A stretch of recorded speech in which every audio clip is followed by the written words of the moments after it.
In this video, I'm going to tell you how I gave someone a black eye and why I don't regret it. And you'll see how I did this makeup look while I tell you the story. And we're going to do it in the style of a Get Ready With Me. And we're going to be using one new product in particular. And what I'm going to do is I'm not going to go into too much detail about the products, but everything I talk about will be listed and linked in the description box below and also in the top comment for ease of reference. So I'm going to pin back my hair and we're going to crack on with the Get Ready With Me and how I came to give someone a black eye. Now, let me put my hair out of my face and I'm going to start with primers. And I'm going to start at the very beginning with the story of my grandmother. So my grandmother was born in 1898 into poverty. Her parents were immigrants from Latvia. And my grandmother had two sisters and a brother, all older than her. She was the youngest. And they were all very talented musically, but my grandmother in particular. Now I'm just going to apply the Milani eye primer onto my lids. And some of them actually appeared in music hall, or kind of like a music hall style concert parties, maybe they were called. I'm not exactly sure what they were called. But I do have a playbill somewhere, which one of my cousins sent me, of her grandmother and my grandmother, so we're second cousins, on the same bill. And she was billed as the young Adelina Putty. And then my understanding is that she was adopted by Lady Violet Mond. In fact, my mother was named Violet Maxine after Lady Mond. And she was a kind of Lady Bountiful who was married to the then chairman of ICI. And she was sent off to study opera in Prague at age 13, I think. And she came back and she was very successful. I think she appeared at the Royal Opera House and she certainly sang the lead role in the Beggar's Opera. She sang the Polly Peachum role. And at home, I'm not at home at the moment, I'm in France for those of you who are new to my channel. I'm not in my usual milieu. And I do have a little statuette of her dressed as Polly Peachum appearing in the Beggar's Opera. So she was very successful. She was a coloratura soprano. And at 18, she married my grandfather, who was quite a bit older than her. I think she'd be 18 and he'd be about 35 or 36. And he was a stockbroker and he was also from a foreign family. His parents were German. And so my grandparents settled in Regent's Park and they had a daughter when my grandmother was 25, I think. And that was my mother, Maxine. Now, all was fine until my grandfather very sadly died of, I think, severe bronchitis. He was a very heavy smoker. And my grandmother was absolutely dead against smoking and was devastated when he died. It must have been really hard for her because she had this great career. He was a stockbroker, but he played the piano, so they used to go to parties and would be kind of like a turn because he could play and she could sing. And it sounded like they had a wonderful gilded life. And then that came to an abrupt end when he died, aged, I think he was about 40 something. And so the gilded life all came to an end. Now I'm just going to interrupt the story and tell you about the foundation I'm going to be applying. And this is the Monika Blundercover, which is recommended to me by one of my most loyal and faithful subscribers, Ruth. And I've been promising her that I'm going to be trying this for so long. I finally bought it just before I left London. I thought, right, I'm going to bring it to France and I'm going to give it a go. So I'm going to be applying that. I'm going to use her method, which she says works well for her. She uses a brush and she pounces it onto her skin. So I'm going to do that. And then I'm also going to use this as a concealer. And I did try this out yesterday, albeit without the primer. And it did work quite well. So that's what we're going to do today. And I have it in the shade 4, which is also called 4 Vier, actually, which I think is 1, 2, 3, 4. Maybe it's pronounced Vier, actually, which is 4 in German. So this gilded life came to an abrupt end when my grandfather died. And it must have been really difficult for my grandmother because not only did he die, but shortly afterwards, I believe, well, I'm not exactly sure when it was, she started to go deaf in one ear and so consequently couldn't sing anymore. And so that must have affected her very badly. Now, the life that my grandparents lived before was, as I say, gilded because they were well off. They lived in this beautiful house in Regent's Park, one of those tall Regency buildings.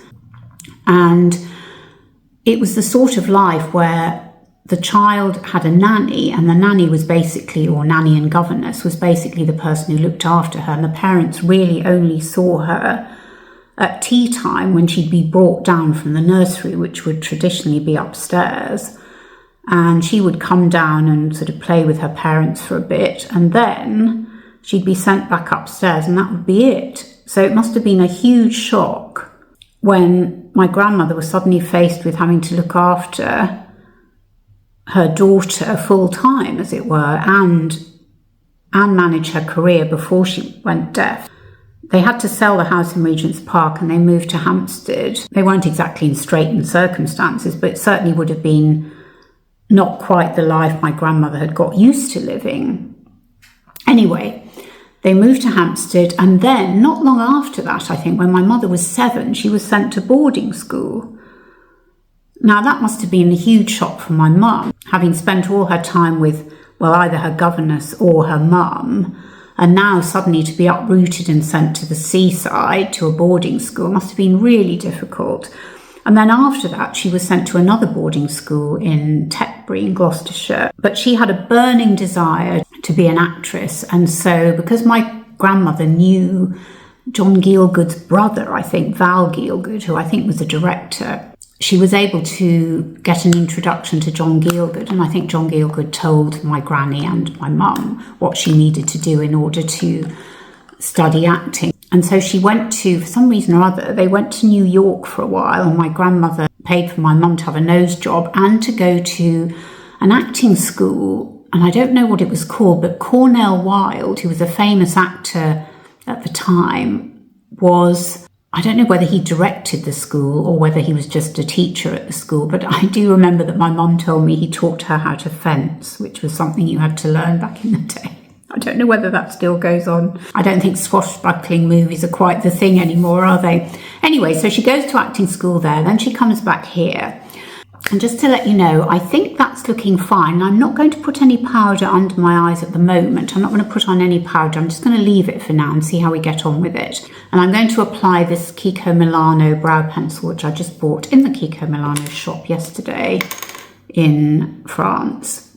So I think the relationship started to break down probably between my mum and my granny in her teens, because my mum got married at the earliest opportunity when she was 18 to a young communist. And this was during the war. This was probably, when would this have been? About 1941, I think.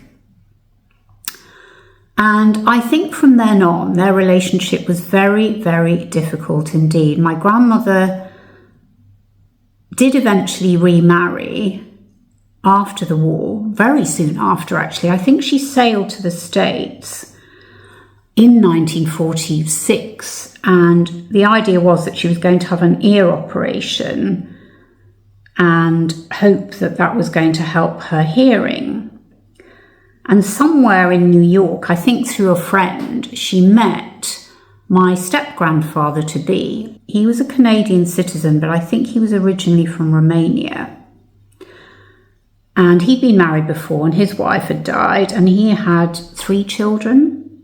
And they married very soon after, I think, and he was quite a bit older than her, so she would have been in her 40s. He, I think, was already in his maybe late 50s, not sure. So they lived in Canada, and my mum, meanwhile, was getting on with her life. She was a very successful actress. She married twice more. Well, in fact, she married 3 times more, and we'll come to number 4 later. So she married twice, and the third husband was my dad, and then I came along. And I think possibly that the relationship improved a little bit when I was born, because my granny was fantastic to me when I was a child most of the time. She could be a little bit prickly, but most of the time she was fab. And when I think back to the times that I spent every summer with her virtually in the south of France, that's where I spent many, many summers until I was about 16, 17. And she was really good with me. She would take me to concerts. Actually, that was the hardest thing, taking me to concerts, because sitting still and listening to classical music wasn't really my thing, particularly when I discovered the Beatles. But actually what was fantastic and what I really loved was going to the ballet with her. We used to go to the ballet in Monte Carlo, but we'd also go to this outside space.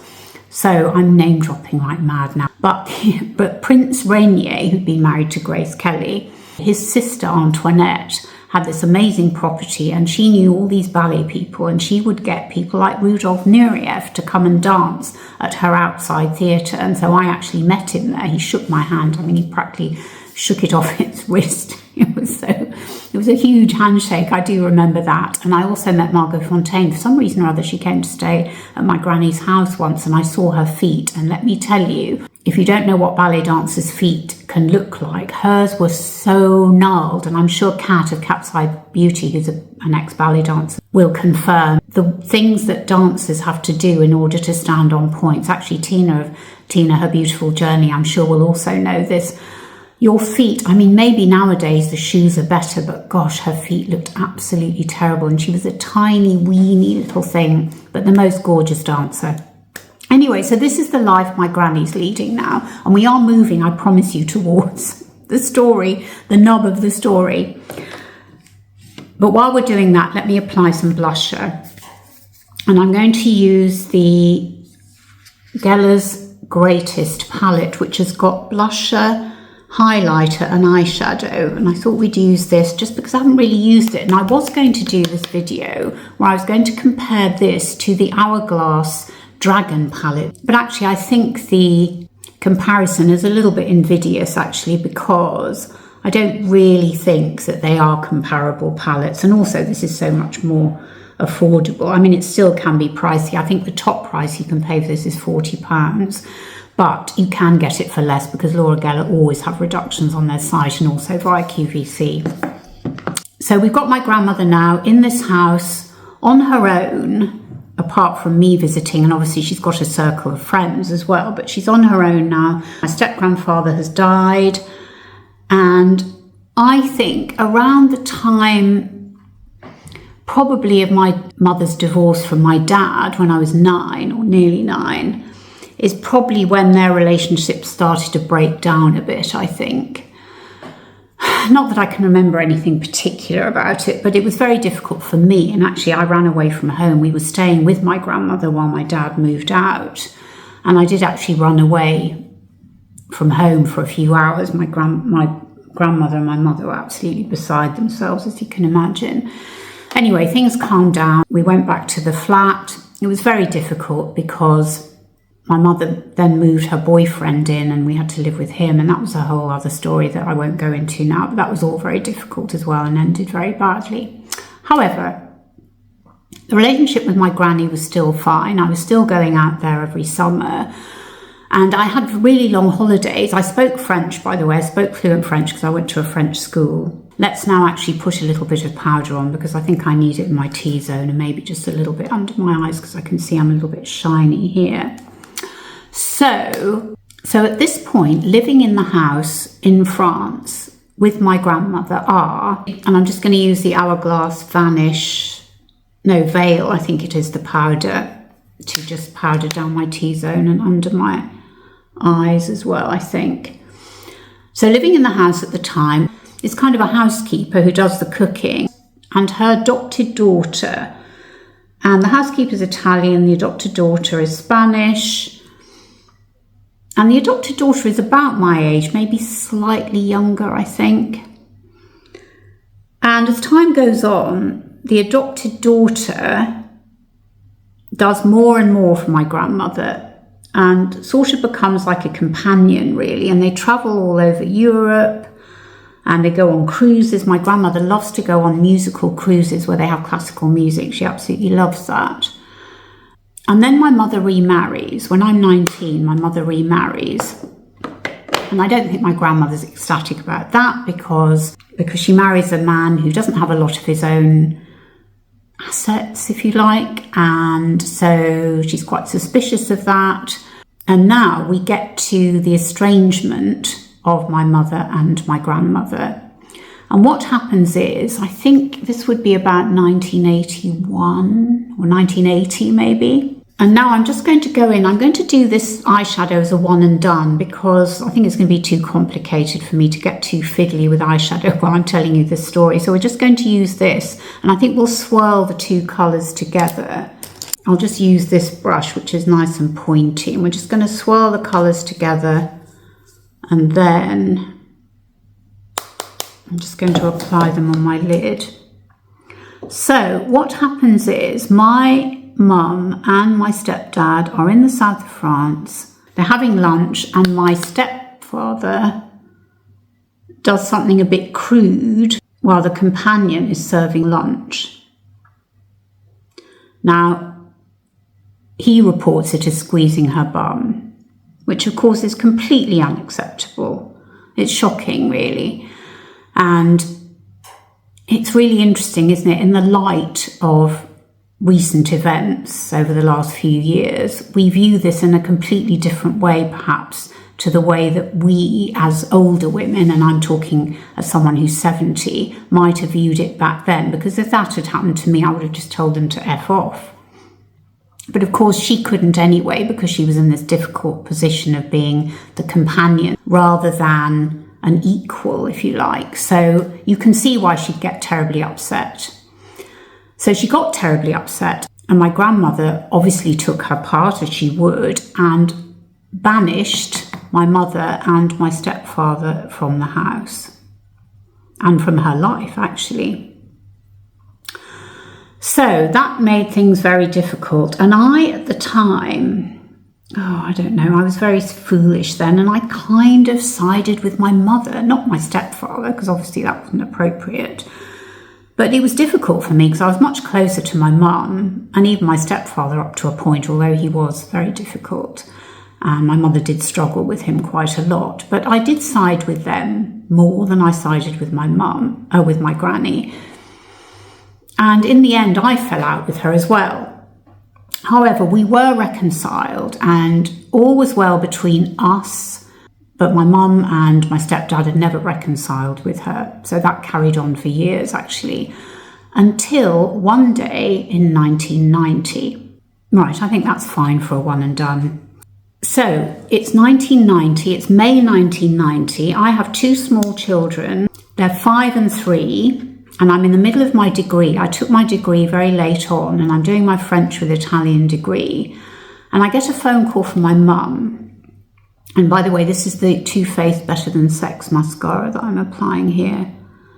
And I get a phone call from my mum, and she says that she's been called by her agent, and someone has got in touch with her agent to tell her that my grandmother is being abused by her companion. And actually, I forgot to say that the year before, so in 1989, I tried to visit my grandmother. I'd gone to France because she was being a little bit evasive on the phone, saying, oh no, don't come, don't come. So I thought, well, I'm going to go anyway. I rang the doorbell, and this woman came to the door, wouldn't let me in, and I went away and didn't really pursue it. But anyway, this time, because of this phone call that my mother had received, and it seemed bona fide, we downed our tools and went herring off to the south of France. And we actually phoned the police before we went, because we thought maybe they won't let us in, maybe the police will have to come with us. And the police were completely uninterested. And they said, oh no, it's nothing to do with us, you know, it's a family matter, la la la. So we thought, right, well, we're just going to go around there anyway and see what happens, see if they'll let us in. So the same woman came to the doors that had come to the door the year before, wouldn't let me in, but we managed to kind of barge past her because she did unlock the door, I think maybe because there were two of us. And we got up the stairs, and my grandmother's not in her usual bedroom, she's actually in the spare room, which is where I used to sleep. That was a bit odd to start with. And we managed to get into the room before the companion has found out that we're there. And we get into the bedroom, and my grandmother's face, I cannot tell you, the two of them, my granny and my mum, they were just so delighted to see each other. They cried, they wept, they cuddled. It was it was the most fantastic thing to see. It really was. I mean, at this point, my mother'd be, what, 68, 67, 68. By this time, the companion is now coming up the stairs, and she wants to prevent us from talking to my grandmother. She is trying to get us out of the way, which is proving quite difficult for her. And so I decide, because there's obviously going to be a struggle here, I decide to call the police, and I pick up this very heavy telephone receiver, and the companion tries to wrest it from me. So I'm pulling it back, she's pulling it forward, and backwards and forwards and backwards and forwards. Eventually I manage to wrest it from her, and I get hold of the police, who again are completely uninterested. But eventually the companion leaves because she realises that something's up. Anyway, a bit later on, after things have calmed down a bit, she's disappeared. Eventually, the companion comes back up the stairs to see what we're doing, and I see that her eye is hugely bruised. It's black. She's got a black eye, in fact. I don't really think anything of it because I don't think it's anything to do with me. And then she says, "You hit me with the phone receiver." And I go, "Oh, no, of course I didn't." But maybe I did. I don't actually know, but I assume that's what's happened. I assume, okay, maybe I did hit her with a phone receiver, but do I care? Absolutely not, because we subsequently find out that my grandmother had quite a lot of bruises on her and that this woman had actually been physically abusing her. But let me tell you, after that incident, which she did not report to the police, which she could have done, I guess, but she, I assume, didn't, because I was never questioned by them. It was really difficult to get her out of the house, and it took a couple of visits for us to manage to do that. And we had to go and see a lawyer, and then we had to settle with her, which when I think about it now, I mean, it probably was the easiest thing to do. But French law is a lot more complicated, or it certainly was at the time. I think it probably still is, but it seems a lot denser, and there are more rules and regulations about employees and their rights. So it was very difficult to get hold of her, but eventually we did, and she left. And we all heaved a huge sigh of relief. And I'm just going to apply a little highlighter from this palette just to liven things up around the eyes a little bit. And what was so fantastic was, and actually one thing I forgot to mention, was my grandmother was virtually bedbound because she'd had a stroke. And so after we managed to wrest her from this companion's clutches, we then made sure that she had proper full-time care, and my mother and I would take it in turns to fly out every month to make sure she was okay. And my grandmother turned 93, so she must have been 92 actually. She turned 93 in February 1991, and sadly she died in the summer of 1991. That was really difficult for my mum, who at that point wasn't terribly well, but she was still working, but she had lots of conditions. She was on warfarin. She'd given up smoking and drinking a few years before because she'd nearly died of a stroke. And she and my stepdad were together. They'd had some difficulties, but they were still together, and she'd given up drinking completely, but he was still drinking. So that was really difficult. And I should have mentioned earlier, he was an alcoholic, so that didn't make things terribly easy. It was a really difficult situation. However, we took it in turns to go to France, but unfortunately, she deteriorated quite badly. And so by the time she was 93, she wasn't really compost. She was sleeping most of the time. And in the summer of that year of 1991, she passed away. And that was incredibly sad. Yes, she was 93. And yes, thank goodness she and my mum had been reunited for the last year or so of her life. But it was really difficult, and it was very difficult for my mum. My mum was terribly emotional because of having that reunion, and probably they hadn't felt that love for each other and that joy in being together for so long that it was such a shame that it was all snatched away after a relatively short time. Now I'm going to mix two lipsticks together because the last video I did, which was on Victoria Beckham's products, one or two of you mentioned that my lips looked a little bit insipid, or not insipid, you didn't use that word, apologies, but just maybe not quite as bright and as strong. So So I'm going to mix two NARS lipsticks. This is the reddish colour, which I've forgotten the name of. It's not Unashamed, the other one's Unashamed. And they're both from the Satin Explicit range. Which is quite a nice red colour, but I think we're going to mix it with a bit of this pinky one. This is the Unashamed, just to see what that looks like. I like mixing colours together. I quite enjoy seeing what shades I can get. I think I'll just go over it with a pencil just to tidy it up a bit. What do we think about that? Is that strong enough? It is a satin lipstick, so it's not like some of the Velvets by Lisa Eldridge or some of those really strong lippies, but I do really like it. Anyway, let me just get back to where I was. Where was I now? Oh yes, my mum. So my mum wasn't very well, and very sadly, almost exactly a year after my granny died, my mum passed away. And that for me was, I suppose, like for her and her mother dying, it was the most difficult thing for me. It was really, really difficult because I'm an only child and I had no one to lean on apart from my husband, of course, but it was really difficult, really, really hard. And I'm not sure, well, I suppose if any of you, and I'm sure a lot of you have lost a parent or both parents, it's the most devastating thing, especially when you're so close to one parent as I was to my mum. Just going to put a little bit more powder under my eyes, actually, I think.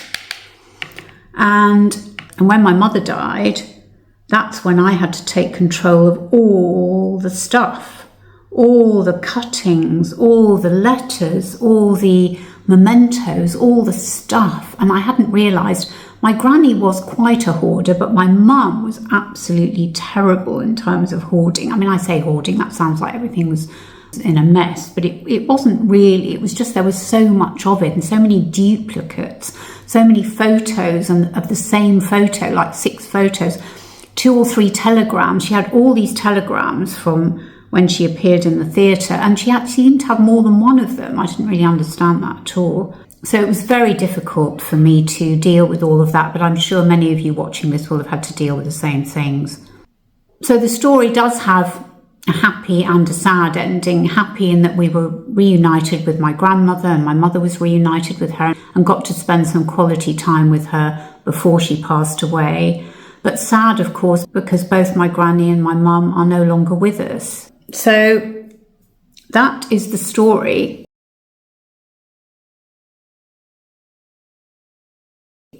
About how I came to give someone a black eye and why I don't regret it.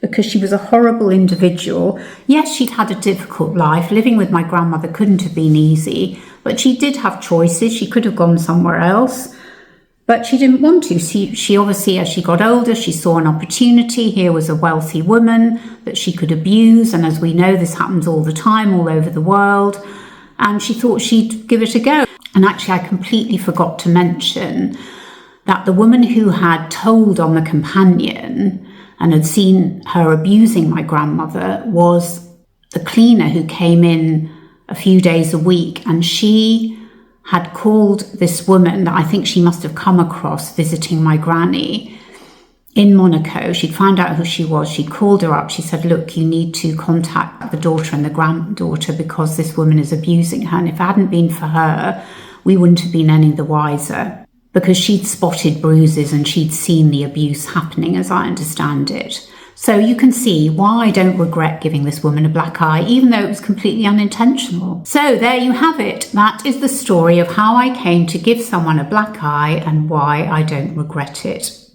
I really hope you've enjoyed this video. It's been an interesting one to make because I hadn't told this story for a long time, and as you can see, I get a little bit rambly, but I hope you've enjoyed it nonetheless. So that's it. Thank you so much for watching. Please subscribe if you haven't already, and do give this video a thumbs up if you've enjoyed it.